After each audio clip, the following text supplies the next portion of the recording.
All right, guys, we're going to do a new segment, 3 ways to improve fill in the blank. But we're going to start this week with my coach, Jesse, with Zeke jumping into the pool.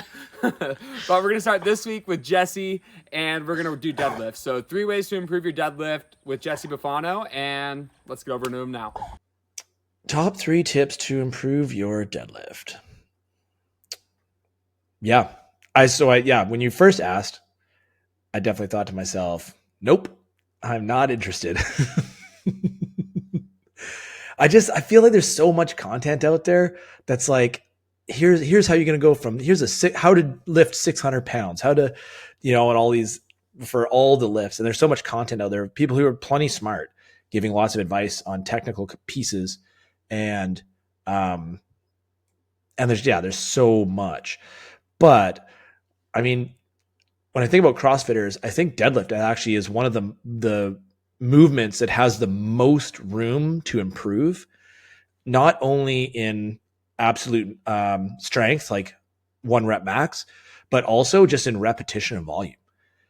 And I think there's just so much room to grow. And it's a funny one because it's also one where you really do in CrossFit, you just do deadlift.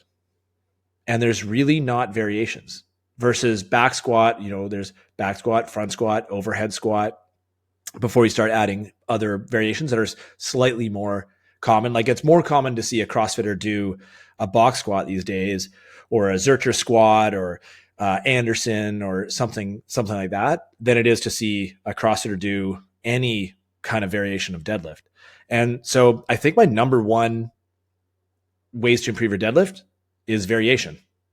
Just exactly for the same reasons that we do CrossFit. Constantly varied functional movement, performed at intensity. So constantly varied, if all you're doing to improve your deadlift is a bunch of deadlifts, there's a chance that you've moved past the point of diminishing return on that, and that system will fail to work. So one of the ways to improve that deadlift is by changing the stance or changing the grip width. So this can be, and you don't need anything special really for the deadlift. Like a straight bar will get you there. So, I mean, number 1 go-to is definitely sumo. Sumo or conventional, they go hand in hand. To leave a sumo deadlift off the menu, even though we've never seen it come up in competition, that does not mean that it is not a valuable training lift, and it doesn't have a positive effect on your conventional deadlift. So where the conventional deadlift leans much more into the like low back, the sumo leans much more into hip strength. And then the carryovers vary. So instead of just continuing, no one's going to do, I think one of the things we learned with CrossFit is that if you just continue to do the exact same thing, don't expect to see it continually improve. Or you start running into problems. I mean, classic runner, right? Run more to run faster. And then eventually you get to a spot where that doesn't work anymore. Your exposure to injury is higher. You start running into problems. Nervous system gets broken down, and you're not seeing results. And now those results, not only are you not able to maintain those results, you're starting to see diminishing results. And so I think with the deadlift, one of the ways that's both challenging, interesting, and fun that will improve that deadlift is creating change. So inside of there, sumo, number 1 choice. Number 2 choice, we call it frog stance, but frog stance there's a variation on what that looks like. But what we would say is frog stance is heels touching the angle of foot 90 degrees to the other foot, and that's a good other choice. It's not uncommon to see a CrossFitter hit a PR in their conventional over their conventional using a frog stance. So that's heels touching, toes turned out. Even though it feels awkward, when the pull actually gets going, you find you're like, oh man, it's much stronger than I would guess, which is a bit of a sell for generally bringing your stance in a little closer than most athletes will go kind of on their own. Pass those 2 for variations. I mean, then you start getting into changes like deficits, ultra wide deadlift, block pulls, and rack pulls, which are not the same thing. I mean, a rack pull, when you pull on that bar, the plates, the bar doesn't bend and create elevation, versus a block pull, when the plates sit on the blocks, the bar does bend and create elevation. And then accommodating resistance out of that. I mean, bands and chains. I mean, there's a ton of variations on 1 rep max deadlift that I think are really high value. Variations is one of the ways of not only feeding the lifts and the system, but also that opportunity to check in on strengths and weaknesses, because they do also change. Like they do evolve and change as the athlete evolves and changes. The other side of variation that's really cool is just the fact that like it gets your mind thinking about something that is similar but different. So instead of just going through your warm-ups and kind of being able to not really be present in the lift itself because you've done it so many times, is when you change your stance or change the position of the bar or change resistance, etc., like bands or chains. All those sort of things create a change that really draws the athlete's mind to being very present in what they're up to. And I think inside of there is like a good reminder of like, hey, am I doing this when I'm doing my conventional deadlift? If that's your primary or your competition stance deadlift. Thing numero 2 to the bilingual is accessory work. So accessory work is the idea that in the style, at least that we're getting up to with the conjugate system, is that to build a big deadlift, we're not just continuing to deadlift for the exact same reasons we talked about with variation.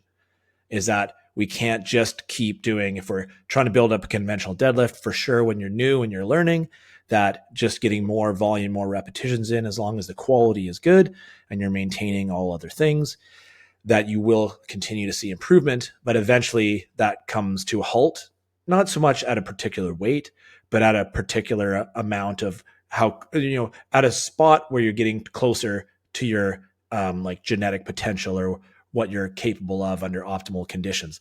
So the closer we get to that, the less we'll be able just to do more deadlifts to get better at deadlifts. And the other side, again, is also exposure. So when we do the exact same thing, the exact same way all of the time, is that we're building up very specific strengths in a very specific planes. And that if anything changes in that system, the exposure can go up real quick. And that to minimize that, the work that we put into our accessory is really what we use to feed the deadlift. Seeing an athlete who might have a big variation between their sumo and conventional, that might give us direction depending on which one is stronger and which one is weaker.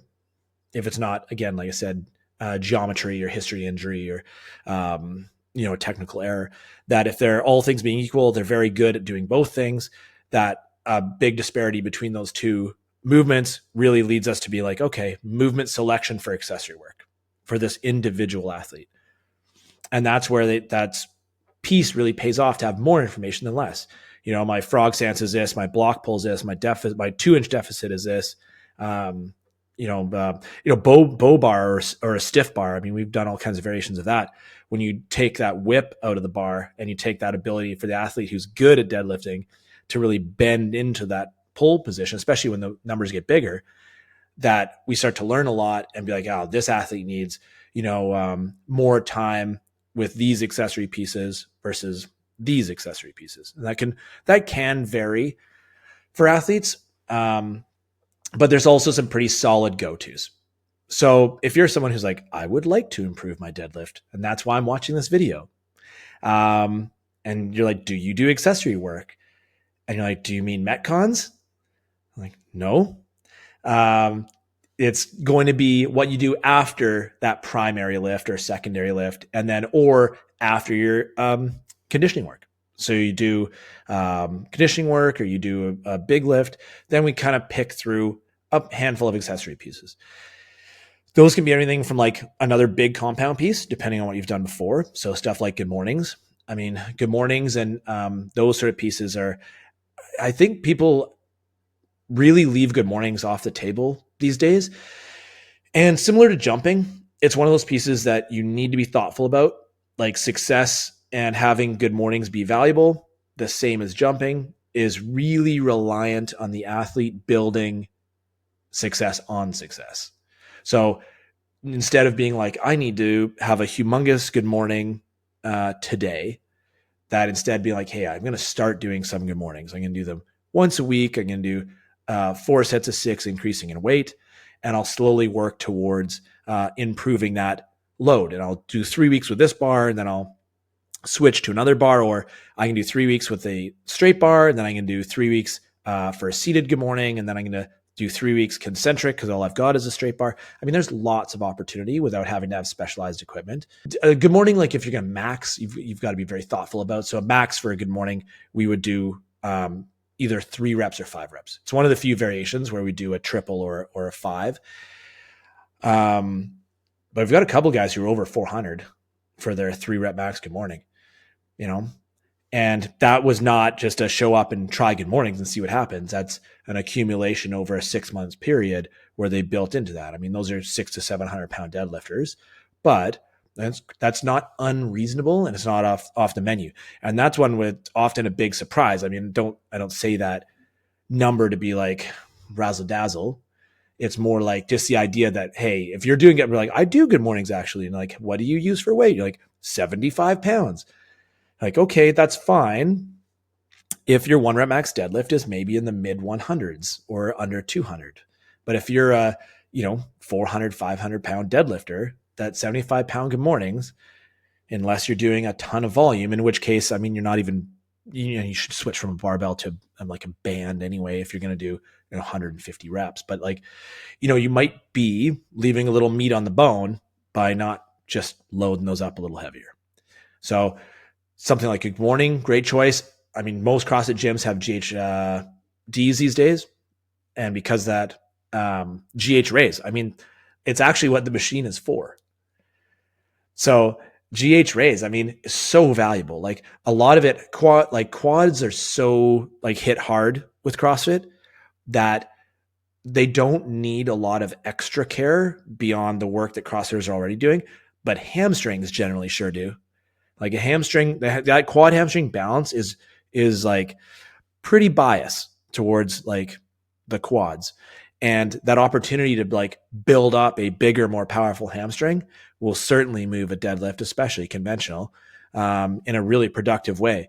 So GH raise is high value. I mean, those once or twice a week, super valuable in that system. Like 4 sets of 15. I mean, we've done rep max. Like a really good score for rep max is 100 plus in one set. We've got a handful of people who can do that.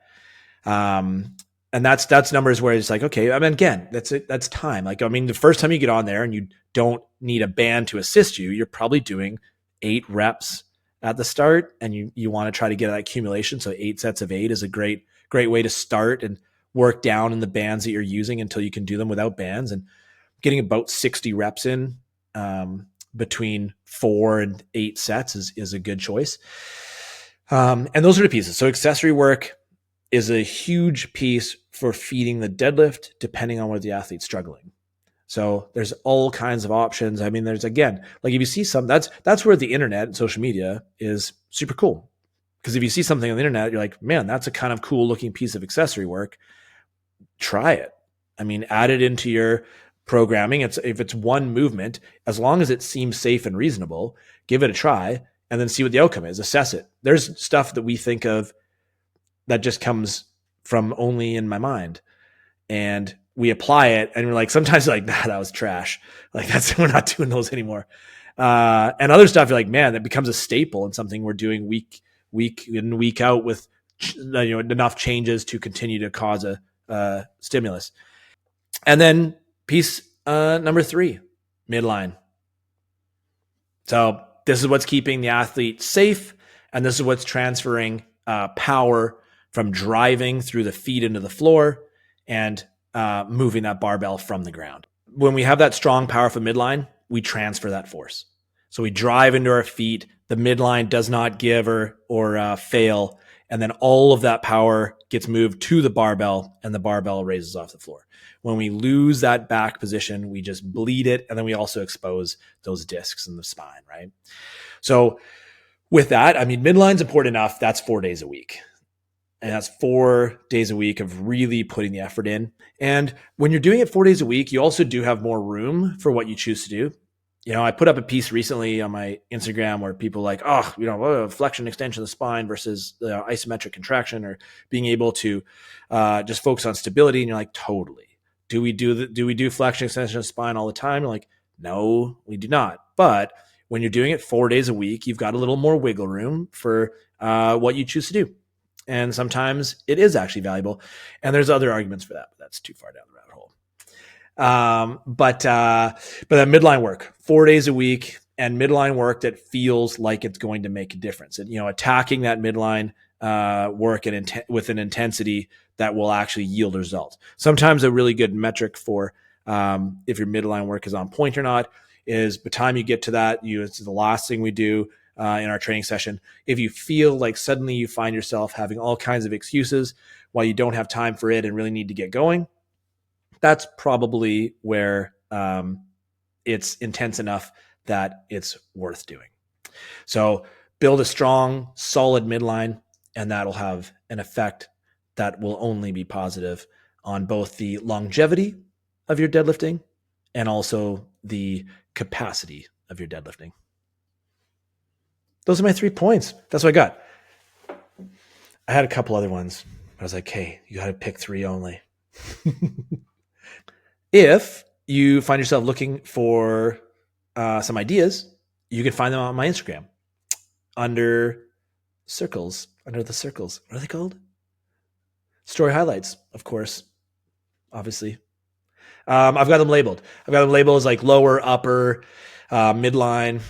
I don't know what else I've got, but there's a bunch of them. I mean, there's all kinds of options of stuff that we use for Justin, stuff that we've used at the gym, some stuff we've tried once or twice and haven't used again, other stuff we use like all the time.